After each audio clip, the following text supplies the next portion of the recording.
All right, today we are tackling a massive, and I mean massive, question. Where does religion even come from?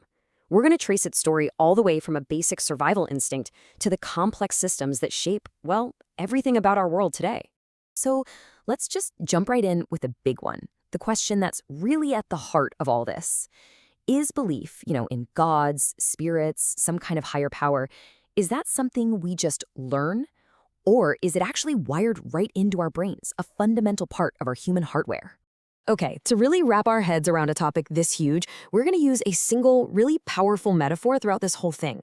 I want you to think of religion as civilization software, right? It's like the operating system that's been running human society for thousands of years. It's the code that dictates our morals, organizes our communities, and gives us a sense of purpose. And it all starts with the most basic lines of code, the stuff that was written directly into our hardware. So let's get into our first section. We're going to look at how this software was first written. And here's the kicker. It wasn't coded on stone tablets or in some ancient holy book. Nope, it was coded in the survival instincts and the weird little glitches of our earliest ancestors' brains. So get this, the very foundation of belief might just be a survival mechanism. Evolutionary psychologists have this great name for it, the hyperactive agency detection device, or HAD for short. You can basically think of it as a glitch, a bug in our mental hardware that turned out to be so ridiculously useful for staying alive that it just became a permanent feature. And here's how it works. It's just brutal, simple evolutionary logic. Imagine you're one of our ancestors, out on the savannah. You hear a rustle in the tall grass. Now, you've got two choices. Choice one, assume it's just the wind. That's a false negative. If you're wrong, well, your lunch. Game over.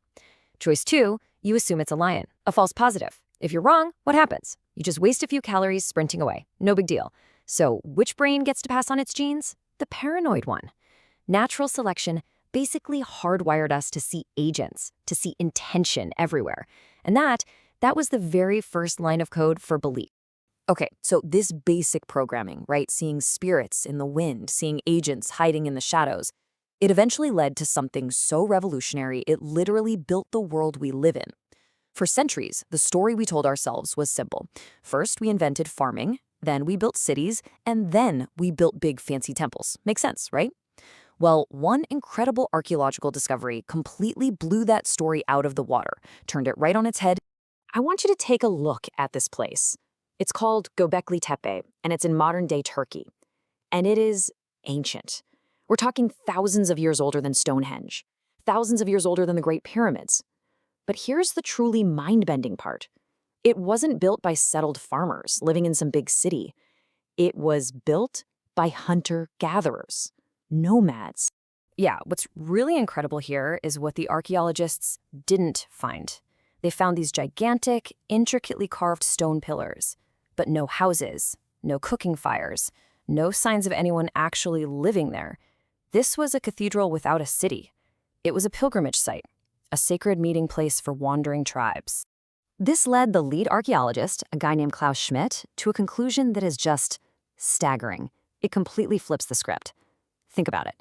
The sheer manpower needed to build Göbekli Tepe meant you had to feed hundreds of workers for a long, long time. And that logistical nightmare, that might have been the exact push humanity needed to invent agriculture.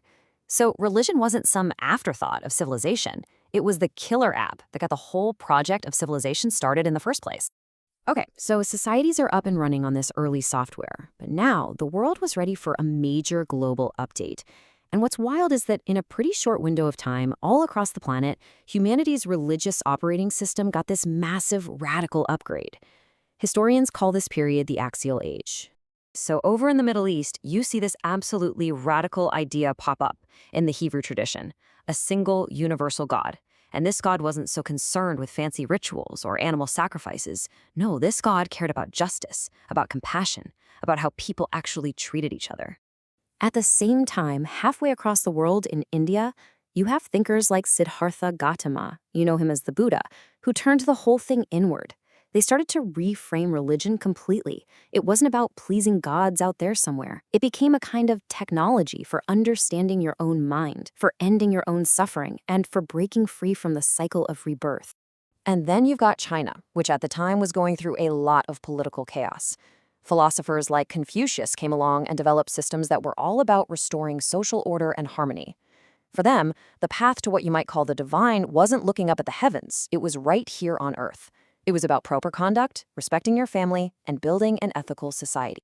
So you can see what's happening, right? As societies got bigger and more complex, we're talking empires and huge cities now, the old tribal gods just weren't cutting it anymore.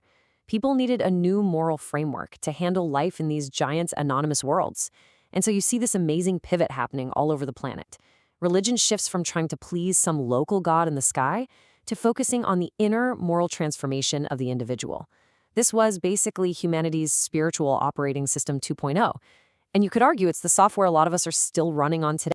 But, as anyone in the tech world can tell you, when a piece of software gets really popular, what happens?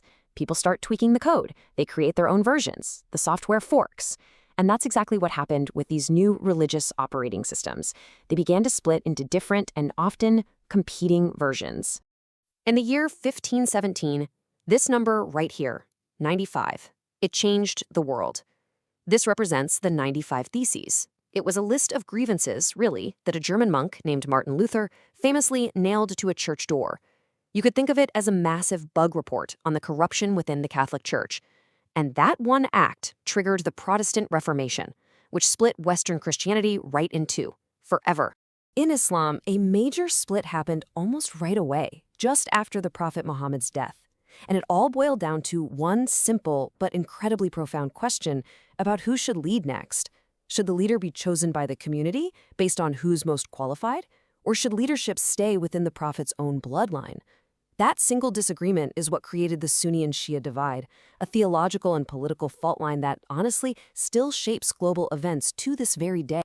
Okay, so let's fast forward to today. How does all this ancient software run on our modern 21st century hardware? Because, believe me, it's still influencing everything from the architecture of our cities to the very way we think about who we are.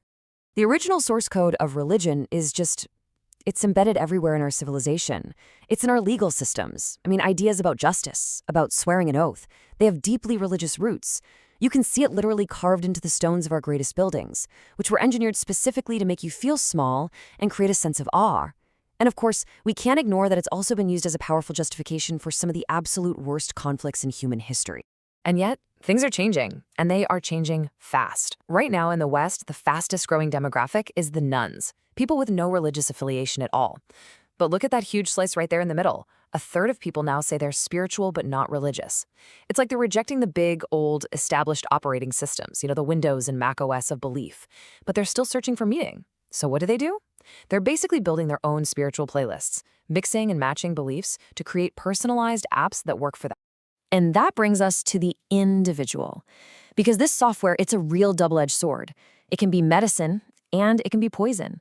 On one hand, the research is crystal clear. Faith can provide an incredible sense of community, a deep sense of purpose, and a whole lot of resilience when things get tough. But on the other hand, for some people, that exact same software can cause profound psychological harm through fear, through control, leading to something researchers are now calling religious trauma syndrome. So, when you step back and look at the whole thing, from a weird little glitch in our brains that helped us avoid getting eaten, all the way to a global force that built and toppled empires, religion is probably the longest-running, most influential story our species has ever told. It's the software that brought us to this very moment. And now, as some of those old systems start to feel obsolete and people are busy writing new code, the only real question left is the one you see right here. What's the next chapter?